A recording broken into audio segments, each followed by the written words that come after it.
Hainbuch are going to be showing off all of their work holding technology on their stand at MACH. And Nick, what is it we're going to see? You're going to see our complete quick change work holding range, from stationary, rotating, everything we've got for all milling machines, lathes, 3-axis, 5-axis, whatever machine tool you've got, we've got something that will help you out. But you're known more for your turning, aren't you? Yeah, I mean, our Hainbuch products have been around for a long, long time now and started off in the turning field.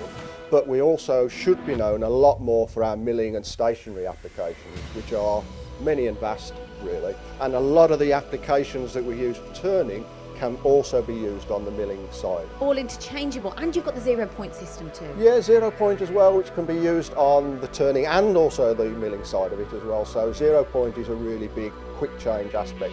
Something really exciting is the fact that you've got a giveaway. Yeah, absolutely. If you come to the show and order a Mandrel, we will give you a free clamping bush, which has got a value of about £200 to £300, something like that. Great, another reason to visit the stand, a show deal, plus you've got champagne, you're doing a competition as well, which is going to be great fun. Now, if you can't visit Matt, don't worry, because on Monday, Hainbuch are going to be going live in the afternoon on the MTDCNC channel, so you can see all of the technology and more, the competition. So watch us there, and we'll see you at the show. Thanks very much.